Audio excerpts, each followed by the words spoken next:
رضا رضا رضا رضا میرے رضا میرے رضا رضا رضا رضا رضا رضا رضا رضا رضا رضا رضا رضا رضا میرے رضا میرے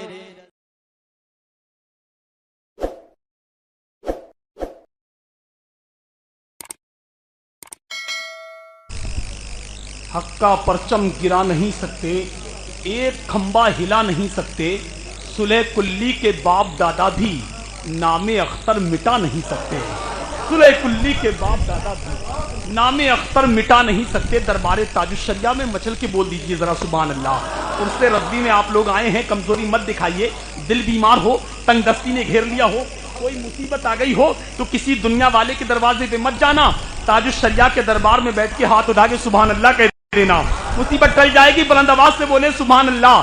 اب جو لوگ تاج الشریعہ سے محبت کرتے ہیں کنجوسی نہیں کریں گے۔ شعر سنے کہ زمانہ نیند سے سویا تھا وہ جگا کے گئے، زمانہ نیند سے سویا تھا وہ جگا کے گئے، جو کربلا سے ملا تھا سبق وہ پڑھا کے گئے، اور رخ نبی کی زیارت کا شوق تھا کتنا، حضور تاج الشریعہ وضو بنا کے گئے، رخ نبی کی زیارت کا شوق تھا کتنا۔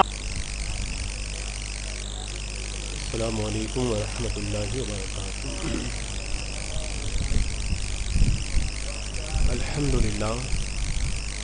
الحمد للہ رب العالمین، والصلاة والسلام علی من کان نبیا وآدم بین الماء والطین، وعلی آلہ واصحابہ وازواجہ واہل بیتہ اجمعین،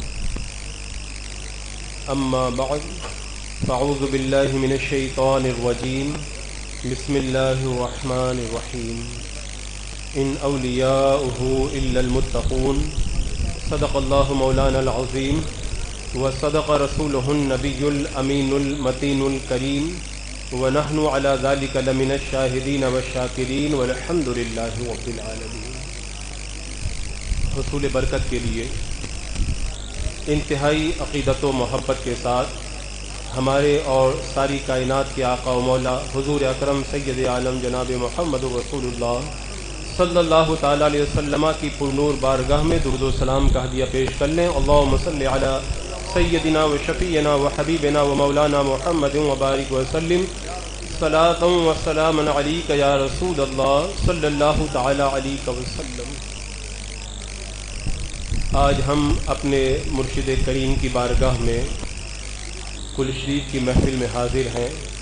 اللہ تبارک و تعالیٰ میرا اور آپ سب کا اس محفل پاک میں حاضر ہونا مرشد کریم کے صدقے میں قبول فرما لیں۔ سیدنا امام اعظم ابو حنیفہ رضی اللہ تعالیٰ عنہ کے حوالے سے ایک روایت بارہا نظروں سے گزرتی تھی، تو بعض اہل نظر یہ سمجھتے ہیں کہ اس روایت کا تعلق جتنا حقیقت سے ہے اتنا زیادہ عقیدت سے ہے۔ جب حضور سیدی سرکار تاج الشریعہ قدس سرہ العزیز کی زیارت کی تو اس کے بعد میں اس بات کا احساس ہوا کہ جتنی حقیقت ہے اتنی ہی عقیدت ہے، اور جتنی عقیدت ہے اتنی ہی اس کے اندر حقیقت بھی ہے۔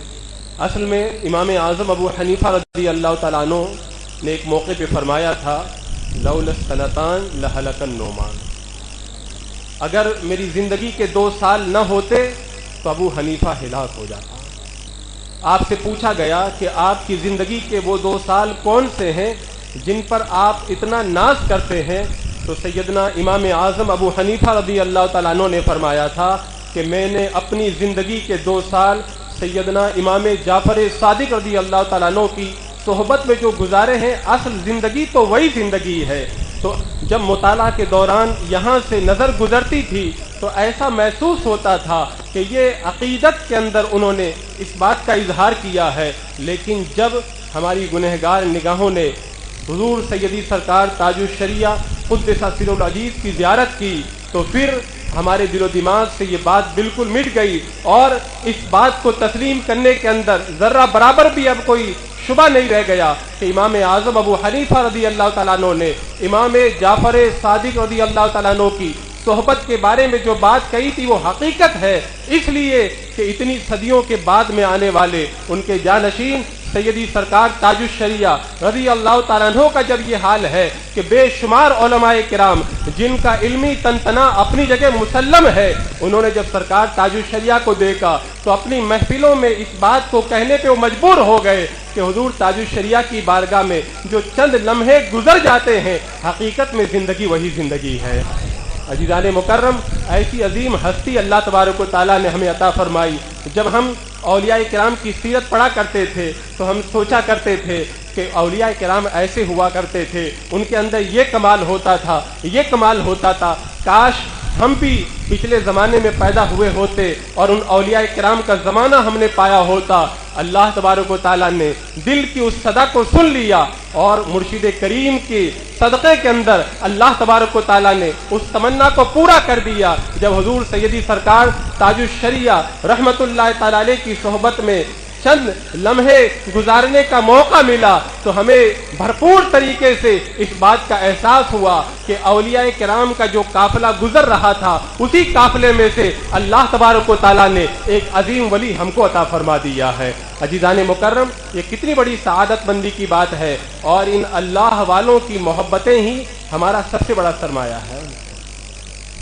یہ حضرت شاہ ولی اللہ محدث دہلوی رحمۃ اللہ تعالیٰ نے بڑی پیاری بات کہی تھی۔ فرمایا تھا اگر زمین ناپاک ہو جائے تو اس کو پاک کرنے کا دو طریقہ ہے۔ زمین اگر ناپاک ہو جائے تو پاک کرنے کا ایک طریقہ تو یہ ہے کہ سورج کی گرمی اس نجاست پہ پڑے اور سورج کی گرمی کی وجہ سے وہ نجاست جل کر کے فنا ہو جائے تو زمین پاک ہو جائے گی، اور زمین کو پاک کرنے کا دوسرا طریقہ یہ ہے اس پر پانی بہا دیا جائے، نجاست بہہ جائے تو پھر زمین پاک ہو جائے گی۔ فرماتے ہیں جس طرح ناپاک زمین کو پاک کرنے کا دو طریقہ ہے، ایسے ہی اگر دل گندا ہو جائے اس کو بھی پاک کرنے کا دو طریقہ ہے۔ ایک طریقہ تو یہ ہے اتنا اللہ کا ذکر کیا جائے، اتنا ذکر کیا جائے کہ ذکر کی گرمی کی وجہ سے ہمارے گناہوں کی نجاست جل کر کے ختم ہو جائے اور دل ستھرا ہو جائے۔ لیکن یہ طریقہ تھوڑا مشکل ہے، ہر بندے کے بس کی بات نہیں ہے۔ آپ نے جو دوسرا طریقہ بتایا وہ یہ ہے کہ اگر دل کے اندر گندگی پیدا ہو جائے اور زیادہ اللہ کا ذکر نہ کر سکو، اتنی طاقت نہ ہو، تو پھر کسی اللہ والے سے منسلک ہو جاؤ۔ وہ اللہ کا ولی ایک نظر کرے گا اور پل بھر کے اندر دل کی ساری نجاست ختم ہو جائے گی اور دل کا آئینہ چمکنے لگ جائے گا۔ تو یہ اللہ کا کتنا بڑا کرم ہے۔ اللہ تبارک و تعالیٰ نے حضور تاج الشریعہ کی نظر کرم کے ذریعے ہمارے دلوں کے اندر وہ جلا عطا فرمائی کہ چاہے زمانہ کدھر بھی چلا جائے، آج ہم جو مسلک اعلیٰ حضرت کے اوپر سختی سے قائم ہے، یہ پیر و مرشد کی ایک نظر ہی کا کمال ہے۔ ورنہ کتنے بڑے بڑے بہنے والے بہ گئے اور کتنے بھٹکنے والے جو ہے وہ رائے مستقیم سے بھٹک گئے، لیکن حضور تاج الشریعہ کے دامن کرم سے جو وابستہ ہو گیا اسے نہ آندھیاں ہلا پائی نہ طوفان اسے ہلا پائے۔ اور آج بھی فتنوں کے اس دور کے اندر حق بات کو بلند کرنے کی اگر کوئی ایک جگہ ہے وہ بارگاہ تاج الشریعہ اور آپ کی بارگاہ سے فیض یافتہ لوگ ہیں، اور وہ علماء کرام ہیں جنہوں نے آپ کی نگاہ فیض سے پیا ہے۔ آج بھی وہ ساری دنیا کے اندر حق کا علم بلند کیے ہوئے ہیں۔ تو آج ان اللہ والوں کی بارگاہ میں ہم جو دور سے چل کر کے حاضر ہو رہے ہیں، جہاں ایک مرشد کی بارگاہ میں خراج عقیدت پیش کرنا مقصد ہے، وہیں پر آج اپنے مرشد کی بارگاہ سے فیض و برکات بھی حاصل کرنا ہے۔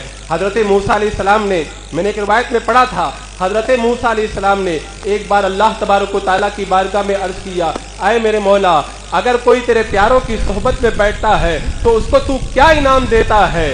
تو اللہ تبارک و تعالیٰ نے ارشاد فرمایا، جو میرے پیاروں کی صحبتیں اختیار کرتا ہے اسے میں پہلا انعام یہ دیتا ہوں، اسے میں پہلا انعام یہ دیتا ہوں کہ جہنم کی آگ اس کے اوپر حرام کر دیتا ہوں۔ کل قیامت کے دن بارگاہ غوث اعظم اور آپ کی بارگاہ کے تربیت یافتہ میرے سرکار غوث اعظم کے ساتھ میں نکلیں گے۔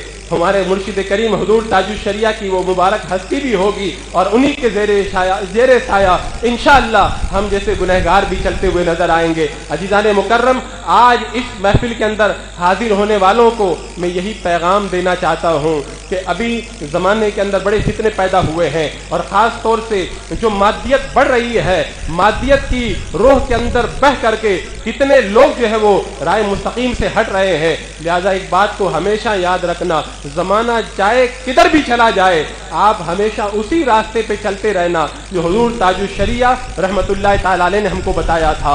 اور یہ وہ راستہ ہے جو سرکار اعلیٰ حضرت نے بزرگوں کی کتابوں سے لے کر کے ہمیں عطا فرمایا تھا. اللہ تبارک و تعالیٰ کی بارگاہ میں دعا ہے کہ پروردگار عالم ہمیں حضور تاج الشریعہ کے نقش قدم پر چلنے کی توفیق عطا فرمائے اور ہمیں مسلک اعلیٰ حضرت پر زندگی اور اسی مسلک پر اللہ تبارک و تعالی ہمیں موت نصیب فرمائے. اس لیے کہ مبلغ اسلام علامہ عبدالحلیم صدیقی میٹھی رحمۃ اللہ تعالی علیہ نے آخری وقت کے اندر یہی کہا تھا میں نے ساری زندگی مسلک اعلیٰ حضرت پر گزاری, الحمدللہ میرا خاتمہ مسلک اعلیٰ حضرت پہ ہو رہا ہے. السلام علیکم ورحمۃ اللہ. سبحان اللہ. ظلم کو صبر کی تلوار سے ڈر لگتا ہے, کفر کو حیدر کرار سے ڈر لگتا ہے. بد عقیدہ آئے گا بریلی شریف میں کیسے, اس کو تو میرے اظہری سرکار سے ڈر لگتا ہے, اس کو تو میرے اظہری سرکار سے ڈر لگتا ہے. محبتوں سے بولیے ذرا سبحان اللہ. آپ دربار تاج الشریعہ میں بیٹھے خوش نصیب ہیں. حضرت بیلول دانا تو اکثر قبرستان میں بیٹھا رہا کرتے تھے. ایک مرتبہ ہارون رشید بادشاہ کا گزر ہوا تو ہارون